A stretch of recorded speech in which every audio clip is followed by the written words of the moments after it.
Does Israel Adesanya crying at the press conference change your confidence? Did you go from Izzy definitely wins this to now I don't know? Or did you go the other way? Did you say, I didn't know about Izzy. I thought DDP's forward pressure might be the difference, but look how much he wants this. Either way, this is going to be a phenomenal main event. My name is Angelo. This is We Want Picks. And I'm going to break down the entire UFC 305 fight card, giving you my picks, predictions, and DraftKings plays. Before I talk about the card, let's look at the wild success that our community has. In the last year, my community has put up over $600,000 in winning tickets. We just had a $16,000 winner 2 events ago. And these are people that have gone to WeWantPicks.com. They became members. It's freaking $10 an entire month. And they've unlocked a whole suite of tools, insight, and information that have helped them build DraftKings fantasy lineups. One of those tools is the DraftKings Optimizer. And that is preloaded with the best DraftKings ownership projections on planet Earth. So when you're looking at your DraftKings lineup, and you're building one to compete for that $100,000 tournament, it's very important that you build that out correctly. It's very important that you separate yourself from the pack and build an optimal lineup. The ownership projections help you do that, and they will be preloaded into the DraftKings Optimizer. This will build lineups for you. Couple clicks of the button, it'll spit out a lineup for you. It'll spit out 150 lineups for you. All of these things, a million other things, have helped this community win over $600,000 in the last year. You can be like them. You can unlock the tools, the ownership projection, the optimizer, the bets, and everything else right now. Just go to WeWantPicks.com, click Become a Member at the top. It's only $10 for an entire month, and you will get 4 events for that $10. You're going to get UFC 305. You're going to get the 2 fight nights, and then you're going to get UFC 306. So for $10, you're going to get 2 monster pay-per-views and a couple of fight nights. WeWantPicks.com. Click Become a Member at the top. It's freaking $10. Find me better value, and I'll give it to you for free. Doesn't exist. Let's go ahead and break down this card. UFC 305 is a spectacular main card. The undercard is kind of trash, honestly. Couple of wild mismatches, nothing very exciting, maybe 1 or 2 fights. But the reality is this is a top-heavy fight card, but that's not going to stop us from breaking it down. And we're going to start at the bottom and work our way up. We are going to start with Stewart Nicoll. No data here. He's making his UFC debut. He is a big-time prospect in that region. Style-wise, he's a decent wrestler. He's got some good grappling. He's a strong kid that'll move forward, work you against the cage, and take you down. On the ground, he's hunting for stuff. He's looking for stuff. On his feet, he can land some strike, decent leg kicks. He's not afraid of an exchange, but he's untested. He's very early in his career. He is undefeated. He is making his UFC debut, and it's not the easiest UFC debut in the world. He's fighting Jesus Aguilar. Jesus Aguilar is pretty good. Yeah, Taira Tatsuro mopped him around. That's fine. That happens. Taira continues to get better and better, and we have seen the improvements on that side. But the reality is Jesus Aguilar is a solid grappler in his own right. He's got a knack for finding guillotines. In fact, he has 7 finish wins. 4 of those 7 are by guillotine. He's got some decent power on his feet. He can be wild. He's creative. But where I'm going with all this is Jesus Aguilar is a crafty guy who has a good amount of fights. He has 2 wins in the UFC already. I think Jesus Aguilar isn't just going to be a laying duck here. I think Stewart Nicoll might have a little bit of trouble. I think he'll get him down. I think Stewart Nicoll wins this fight by decision. But for a UFC debut to be priced at $9,000, it's not something I'm going to get behind. Jesus Aguilar's loss to Taira Tatsuro wasn't great. But that loss, as I mentioned, ages pretty well. Tatsuro Taira's looked better and better every single fight. So I'm going to fade Stewart Nicoll here. I'm not going to go as far as putting Jesus Aguilar in my lineup. I do think Stewart wins, and I think it's because of the wrestling.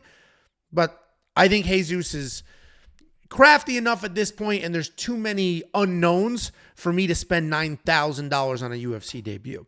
Then we have Song Kenan taking on Ricky Glenn. Listen, is Song Kenan very good? No. No, he's not. I mean, his 2 wins are Rolando Bedoya, which is actually a decent win, and Potter. That's in his last 5, of course. And that's all we're really going to look at. I'm not going to go all the way back to 2017 to be like, this guy's great. He was great in 2017, so we're going to stick with the last couple of years, these last 5 fights. His losses aren't the worst. All right, he lost to Ian Gary. He had that dude on ice skates, almost 99% knocked out. He would have finished that fight if he threw more punches.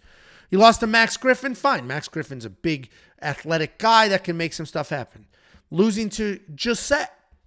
Kevin Josette's a solid loss as well. So Song Kanan's not very good, but what he does have is insane power. In his last 5 fights alone, he has 3 knockdowns. He has knockdowns in an insane amount of his fights. He has insane power. He can put your lights out. The decision-making isn't great, but I don't know how many decisions he's going to have to make in this fight. He's fighting Ricky Glenn. Listen, Ricky Glenn's not good. He's not good. I'm sorry, Ricky, if you're watching this. Not everybody's great at everything. And this might, hey, maybe you're the Australian breakdancer of the UFC this week. She got wildly popular, and maybe she can parlay that into something. I understand Ricky Glenn has some skills and he's got some ability. He's a volume striker. He'll stand nice and tall. He'll march forward. He tries to stay outside the pocket. He has a little bit of his own power as well. He's not light-handed. He can make something happen. The problem is God didn't gift him with the chin that he needs for some of these exchanges. Christos Gallegos put his lights out. Drew Dober put his lights out. And while he can make something happen, of course, I just think somebody who hits as hard as Song Kenan is going to connect, is going to win this fight, and likely by finish. So all of a sudden, Song Kenan, who is also not very good, is really good value, and that's really just because of the matchup and the chin on the other side. So Song Kanan's going to be the pick, and I'll probably have him in my lineup because at that price point, it's looking pretty good because we're about to hit a couple of wild ones here. Tom Nolan, $9,800. A guy that was knocked out by Nicolas Mata, $9,800. That's, I don't know. You guys let me know. I'm curious. Who in the history of UFC and DraftKings Fantasy was priced at $9,800 or more? Anybody? Like I've seen Amanda Nunes at $9,700. I can't think of it. $9,800 is crazy. Was Bo Nickal $9,800? I don't think so. This might literally be the most expensive DraftKings guy of all time. And I get it. A lot of this has to do with the matchup and not the fighter. Tom Nolan's a pretty good striker. He's long, he's lean, he's got those rolled shoulders. He's pretty technical, he's pretty accurate. He has no problem getting into a brawl. Outside of that lone loss to Nicolas Mata, his chin has been pretty solid. I mean, Nicolas Mata put him out, but there was a ton of regional fights where he was getting hit hard, and continuing to move forward. Tom Nolan overall is a striker. He's coming off that bounce-back win over Victor Martinez, where he did finish him in the first round. The reason Tom Nolan's the most expensive fighter on a card that I can think of is because he's fighting Alex Reyes. You have to go back to 2017 for his last fight in the UFC. He just fought recently, and he got smoked. Okay, got knocked out. But you can see the 6-year gap between that most recent fight with Charlie Campbell and all the way back to a loss to Mike Perry. That 6-year layoff is because he has major medical issues. Like, it's a miracle he made it to this fight against Charlie Campbell. And congratulations to him. I imagine that was a giant, feat in his life. And I'm saying that with all sincerity. So you got in the cage, you proved to yourself you can get back in there. Now he's trying to prove to himself he can get a win. I don't know if he's going to be able to, because Tom Nolan, while he's not the greatest fighter in the world, he's got good, accurate striking. He's got some power, and he can make something happen. Alex Reyes hasn't seen a win in 7.5 years. Hasn't seen a win in 7.5 years. You can't be on that side. You can't be. Now the question becomes, is Tom Nolan worth $9,800? I don't think so. As crazy as that sounds, I know he's a guaranteed win for the most part, at least as far as a guarantee can be in this sport. But $9,800, he's going to have to knock out Alex Reyes early, get that quick win bonus so he can score 120 points. Otherwise, it's just not going to be worth it. He's going to be one of the... Let's see what the optimizer does. Use the optimizer on the website. Let that build the lineup for you. I personally don't think he's going to be worth the $9,800, but I could be way off on the math there. When we see the ownership projections, maybe it somehow is worth it because everybody's fading him. But that's a lot of money to spend to take up one of 6 slots that you have available to you. Then that takes us to another massive favorite. We got Jack Jenkins taking on Herbert Burns. Similar situation to the Tom Nolan fight. Jack Jenkins is so expensive because he's fighting a guy that quits and loses. Simple. Is Jack Jenkins a $9,600 fighter? I don't think so. He's very, very good. He's got phenomenal leg kicks. He's finished more than one person with those leg kicks. He's broken somebody's leg. He kicks so hard. He's a good striker. He can pressure forward. He'll back you against the cage. And then even then, he'll work in some takedowns. He's got 5 takedowns listed here. And this doesn't include his Contender Series fight. He has 9 takedowns if you include the Contender Series fight. So Jack Jenkins is a very good striker who can wrestle, and he's got multiple ways to win. I do think he wins this fight. $9,600 is a lot of money to spend. It's certainly less money than $9,800, but it is a lot of money to spend. He's fighting Herbert Burns. Herbert Burns has 2 quality wins. He beat Nate Landwehr. That's a quality win.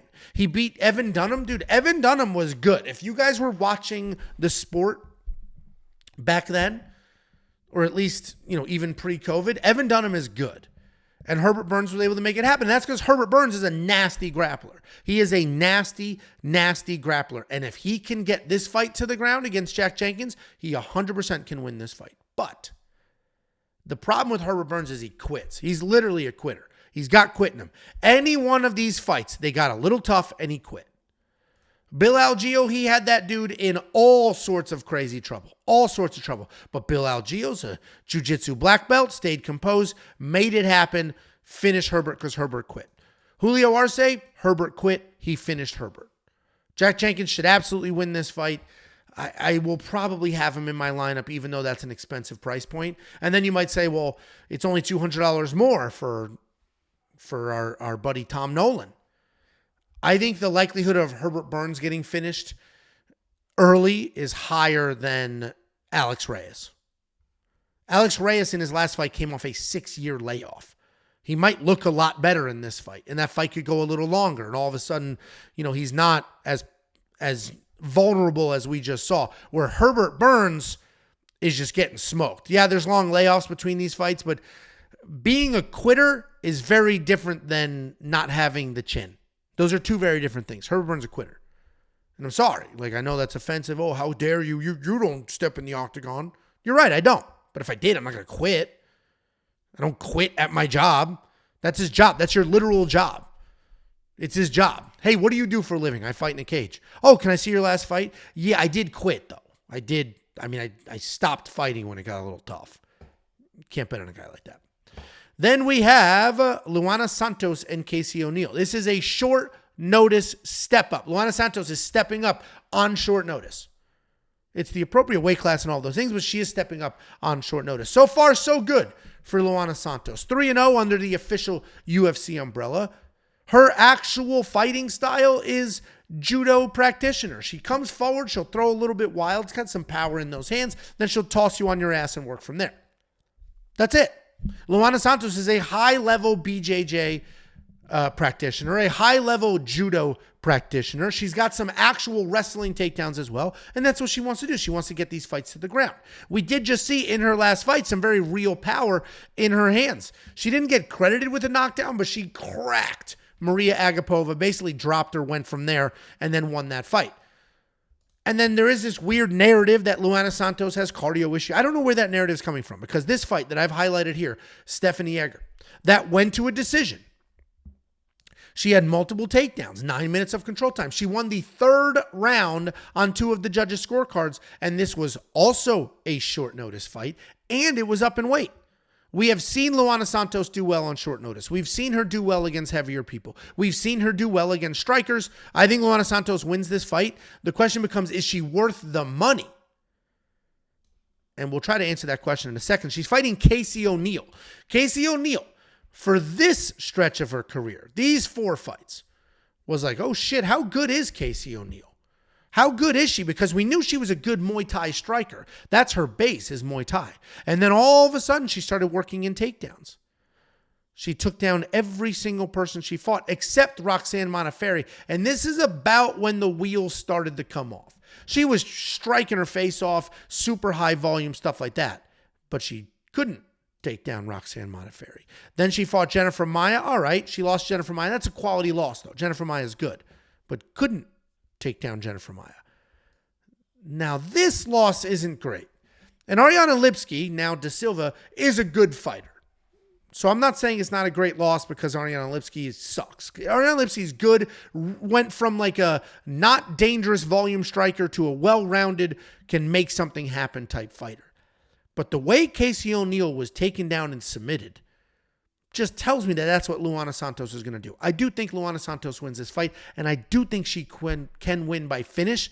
So I will be exploring Luana Santos in my lineups. I think Casey ONeill, I don't know what happened to her career, but it's been a kind of a steep fall off after that very solid win streak she had going on.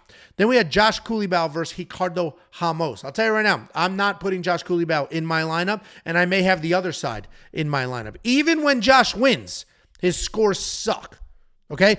Even in his wins, he doesn't score very well. So I'm not spending favorite money on a guy that hasn't broken 80 points. Never broke 80 points. And he has 3 wins in the UFC, and not one of those could he break 80. So do not put him in your DraftKings fantasy lineup. Now the question becomes, well, does he win the fight? He can. He's the favorite. He should on paper. He's a solid striker. He's aggressive. He's tough. He'll throw heat. He's always live for a knockout, even though it's been a little while. But he'll move forward. He's tough. He's tough, and he'll hang in there. He doesn't have a ton of takedowns, basically none. He was 0 for 10 in attempts, so it's not like he's not trying takedowns. He's trying. He just can't get them. He's taking on Ricardo Ramos. Ricardo Ramos is a little bit of a skid here, and what sucks for him is these are 2 very quick losses and 2 very quick guillotine submission losses. This last one against Julian Erosa, first of all, Julian's got a nasty guillotine. Second of all, Ricardo Ramos had 2 takedowns, was doing okay, and then got caught in that guillotine. Ricardo Ramos is a dangerous fighter. He's good everywhere. He's a rangy striker on the feet. He's got very slick BJJ, high kicks, spinning kicks, a jab, long legs. He can get some takedowns. Ricardo Ramos could absolutely 100% win this fight. He could win this fight, might win this fight. I think Ricardo Ramos at $7,700, you need some underdogs. I think he's one of the better underdogs on this card, and I think that pricing looks pretty good. Then we have Valter Walker. Fat, slob, bag of mashed potatoes, no cardio having Valter Walker.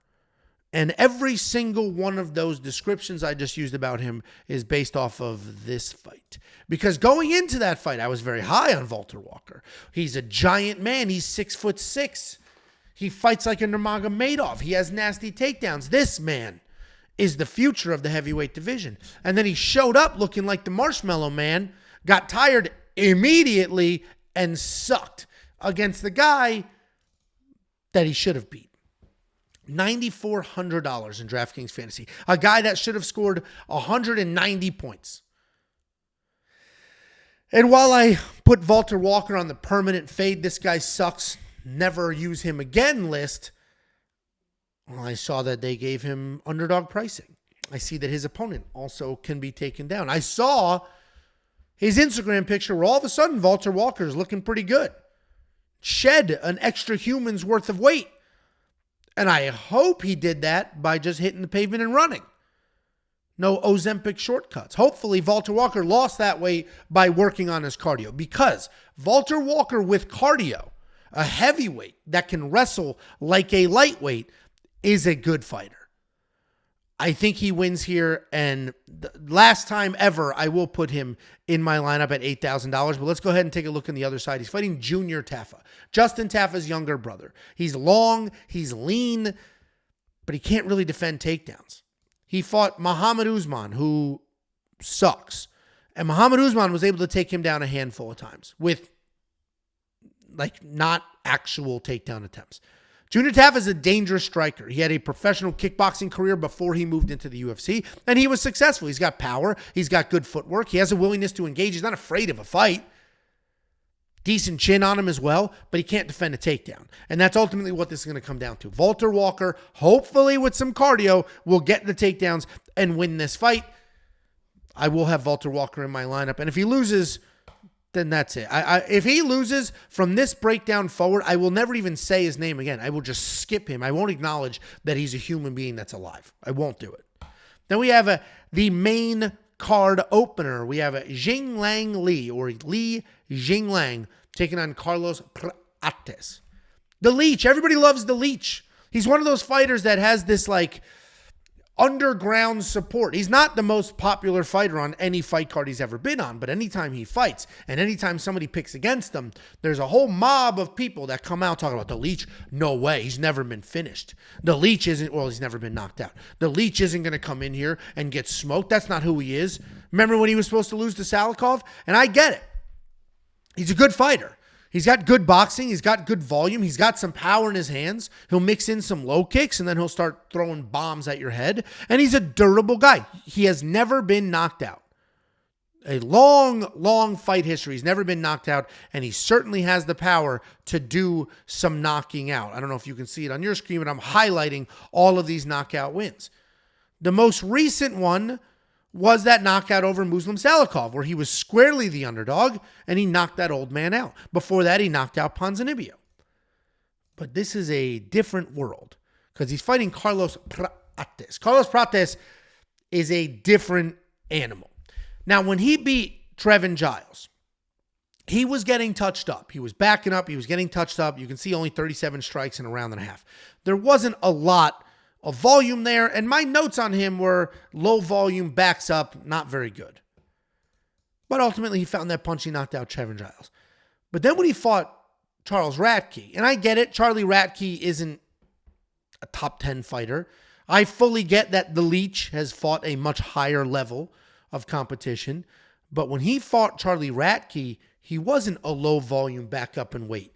He was a calculated, accurate, insanely fast and powerful striker. He's basically like Jean Silva, but a different weight class. Carlos Prates might be the real deal. He certainly has finishing ability. He doesn't gas out because he doesn't have insane volume, but what he does have is accuracy and just insane power. Carlos Prates is out of that Fighting Nerds gym. Those guys have some of the highest fight IQ that we've seen. So I am very confident in Carlos Prates to win. Should he be in your lineup? I'm going to leave that decision up to you, because obviously he's scoring well in his actual UFC fight so far. But if you think that the Leech has this undeniable chin and there's no way he's going to get knocked out, then no. Carlos Prates should not be in your lineup. He's only scoring well because of the finishes. Because there's not enough volume, and there's certainly not going to be any wrestling to score well otherwise. So if you don't think Carlos Prates wins, of course, or if you don't think he wins by finish, he should not be in your lineup. I do think he wins, and I do think he could be the first person to knock out Jingliang. Then we have a couple of heavyweights, and this isn't it. Then we have a couple of heavyweights. We have Jairzinho Rozenstruik taking on Tai Tuivasa. Jairzinho Rozenstruik, a Muay Thai striker that has traveled the world as a Muay Thai fighter and then transitioned to MMA and has had some mixed success there. He was on our show. Biggie Boy hung out with me and Jakey Boy for about an hour, took some fan questions, did all the thing. My takeaway from that was he's a much cooler guy than I thought. He actually has some very real personality, immediately popped on, making fun of Jacob for wearing glasses inside at night. The other takeaway is this guy is cool, calm, and collected. Seems unrattled, unfazed. He has seen everything. Fans called in and fans were like, hey, what do you think it's going to be like fighting in enemy territory? Tai Tuivasa is loved and you're fighting on his side of the world. He was like, yeah, I don't care. I've been there before. I've been doing this for a very long time and I have been in that position before. Very cool, very calm, very collected, very unfazed. What he also is a very powerful striker, typically a counter striker. But he's a very powerful striker. This Shamil Gaziev fight, he took his time. He was a counter striker. Once he realized Gaziev's wrestling wasn't going to get going, he was pumping that jab out, staying in his face, literally lit up his face, and ended up winning that fight. But if you go through his losses, all right, Almeida takedown sub. He's basically done that to everybody. Volkov, top 5 guy for the last 10 years. Curtis Blades just fought for a title. Cyril Gane also fought for a title. Francis Ngannou, former world champion. So he has only lost to people who either have already fought for a title or probably fight for a title soon. What he is doing is knocking out everybody else. Literally everybody else. It's an impressive resume. And the question becomes, can he knock out Tai Tuivasa? And you know what? If this was 2022, I'd probably say no. Because Tai Tuivasa had that incredible chin. Tai Tuivasa was on this incredible win streak. Knocked out Stefan Struve. Knocked out Harry Hunsucker. Dan Hardy. Sakai. Derek Lewis. But what happened is he had that win streak, and then the UFC was like, holy shit, we could have one of the most popular fighters become the heavyweight champ. Let's give him a title shot. Ciryl worked him. Too good, too technical, too fast. Pavlovic took what was left of his chin away. Volkov was like, I don't even have to mess around. Let me just submit this guy. Marcin Tybura, same thing. I don't have to mess with this guy. Let me just take him down and submit him. So now he is on this very unfortunate 4-fight losing streak.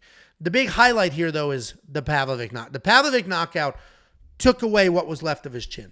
We saw Dan Hardy rock him a little bit. We saw Derek Lewis rock him a little bit. Pavlovic took it away. Tai Tuivasa doesn't have the chin anymore. He's still a powerful striker. He's got great leg kicks, good power coming from his side to yours. But a guy like Jairzinho Rozenstruik, who has that high level of striking, who takes his time, who isn't reckless, who will be a counter striker, I think Tai Tuivasa is going to come in looking to be fun, looking to be exciting, as he always does, and Jairzinho is going to step off, crack him, touch him up a little bit, and I think Jairzinho Rozenstruik wins. Certainly, and I think he could win by finish because Tai Tuivasa's chin is not what it used to be. So I may have some lineup, some exposure to Rozenstruik. Then we have Mateusz Gamrot and Dan Hooker. Listen, I'm about to say this $9,300 is worth it. He scored 131 points. He scored 84 points against Fiziev, but we'll ignore that because there was a weird injury. He did only score 86 against Jalen Turner. We're not going to go to the loss. Arman Sarukian, that was 5 rounds, but Diego Ferreira, 103 points, 97. I'm about to tell you he's probably worth it at 9,300 points because that could look like this Dos Anjos fight. He had 11 takedowns in that fight. And then a lot of it has to do with the fact that Rafael Dos Anjos, a tried and true veteran, was able to scramble up, get back to his feet. He was prepared for the wrestling, all those things. Mateusz Gamrot is basically just a wrestler. He's got some technical striking, but he doesn't really stick around long enough on the feet for that to matter. He is a bit chinny. He's been dropped in almost every single one of his fights. He has 9 fights in the UFC. You can see that here. In 5 of them, he was dropped, including in this one against Rafael Dos Anjos, who doesn't drop anybody. And that's the concern here because he is fighting Dan Hooker. Dan Hooker's a very good striker. Dan Hooker hasn't knocked somebody out in a little bit of a while. Obviously, the Claudio Plessis TKO, but we'll ignore that. Dude was butt scooting, and it wasn't like a true, ba-boom, full-blown knockout. And even then, that was a little while ago. We really have to go back quite a bit to James Vick in 2019 for a true, standing bang. Knocked him out. But Dan Hooker is a very good technical striker. He's also an absolute dog. This fight with Jalen Turner, that was a dog fight. That was back and forth. He gutted it out, was a man. The fight with, let's work our way down here, Dustin Poirier, that was a man fight. Paul Felder, that was a man fight. Dan Hooker beat Nasrat Haqparast, but he used takedowns to do it, and that wasn't really a dog fight. Where I'm going with all of this is Dan Hooker's not a quitter. Mateusz Gamrot can take him down over and over and over, and Dan Hooker's just going to keep getting back up, keep working towards his feet. He's not afraid to get into a firefight. He's not a quitter. Dan Hooker's a very good striker, and Mateusz Gamrot has been knocked down in 5 freaking fights. Eventually, he's going to get knocked down, not get back up. I do think Gamrot wins. I think he wins. I do think Gamrot will ultimately get the takedowns and win a very typical Gamrot fight.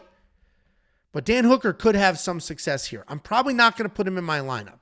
And I do think the dog in Dan only benefits having Gamrot in your lineup. Meaning Dan Hooker's not just going to quit. He's not just going to lay there. He's going to work back to his feet, get taken down again. Work back to his feet, get taken down again. And the scoring for Gamrot could look similar to his last fight where he scored over 120 points. I think I'm going to have Mateusz Gamrot in my lineup. But if Dan Hooker knocked out Mateusz Gamrot, I would be one of the least surprised people. The dude is so freaking chinny. He's so chinny, and eventually, he's not just going to pop back up and continue to wrestle. I don't know if it's this fight, though, but eventually, it's going to be a problem. Then we have the co-main event of the evening. We have Steve Erceg taking on Kai Kara France. Listen, Steve Erceg's a big favorite right now. $8,800. A good-sized betting favorite as well. And I get that he just fought for a title, and a lot of people think he won that fight. But who did he beat to get to that title? David Dvorak? I don't think he's in the UFC anymore. Costa certainly is not in the UFC anymore. Matt Schnell? He might not be either. And then he got a title shot because the division is weird as hell and there wasn't a lot of stuff that made sense and there's some injuries. So they gave him a title shot. And he had a great showing against Pantoja. And that's because Steve Erceg is a very good, he's an actual wrestler. He wrestled for the majority of his life in Australia and then transitioned to MMA. So he was able to defend some takedowns. He did get taken down ultimately a bunch of times as well, but he got his jab going, landed some strikes, and made some stuff happen. So it was a competitive fight. It was a close fight. But ultimately he lost. And now he's fighting Kai Kara-France, and they're saying Steve Erceg's a massive favorite. And I do think Steve Erceg wins, but we got to be careful here because Kai Kara-France is good. He's a very fast, clean boxer. He does have power for his size. I mean, he's literally about this big. He's the size of this microphone. And he's got a little bit of power there, but he's certainly technical. He's certainly fast, and he will work that fight. He's got good takedown defense at 88%. He can be hesitant at time to let his hands go, but when he does, he hits a flow state. Yes, he's coming off of a loss. That's to Amir Albazi, and that was a very close decision. A lot of people think he won. And he lost to Brandon Moreno before that. Oh, okay, world champion Brandon Moreno? He beat a nasty wrestler in Askarov. He beat Cody Garbrandt. He beat Bontorin. All right, he lost to Brandon Royval. We've seen what Brandon Royval can do. A different loss to Moreno. Like, these are quality wins and losses. I think Kai Kara-France is one of the livest big underdogs on this card. The dude is $7,400, and his resume is 5 times the quality of Steve Erceg's resume. Ultimately, Steve Erceg is twice as big as Kai Kara-France, has that wrestling background, and can probably get it going. But Kai Kara-France, if he's moving, and if this layoff, this 1-year layoff isn't a problem, he's moving his feet so that he's not just a standing target for the takedowns. And he's just lighting up Steve Erceg's head, which doesn't move. Steve Erceg has no head movement. Kai Kara-France can absolutely win this fight. I'm going to pick Erceg because the size difference I think might be too much. And ultimately, I think Steve just hold him against the cage and do whatever he can to get it to the ground. But this isn't Pantoja. He's not just going to be able to pump a jab out there and have a little bit of success and worry about takedowns. Kai Kara-France is going to be mobile, and he's going to be in Steve's face, and he's going to be the best striker that Steve has fought in the UFC so far. Then we have the main event of the evening. We have Israel Adesanya taking on Dricus du Plessis in what is a very hyped fight that I'm very excited for. And this is a polarizing fight. I see the comments. There is 2 groups of people that are 100% sure they are correct. There is nobody in the middle. There is nobody saying, well, I think this could happen. I think that could happen. Everybody is absolutely positive on their side. I've seen all the Dricus runs through him. I've seen all the Izzy, contender Izzy is a different person. And I get both sides of those arguments. But this fight is going to be an absolute banger. We got Israel Adesanya, the longtime middleweight champion of the world. The phenomenal striker that has great offense and defense. He bobs and weaves like very few people have ever done before. He's Anderson Silva style with the bobbing and weaving. He'll roll with punches. He is not hit very often considering the amount of octagon time he has had. But he was just hit very, very hard in that first round by Sean Strickland. He was dropped and just could not find his rhythm after that fight. The question becomes, is Izzy just too old at this point? He's 35 years old. There's a year layoff between now and the worst performance of his entire career. Is he going to be able to just come back and make something happen? Or was that a one-off? He was run ragged. The guy had the most amount of title defenses in the shortest amount of time that we have seen out of a UFC champion before. He was the most active UFC champion we have ever seen.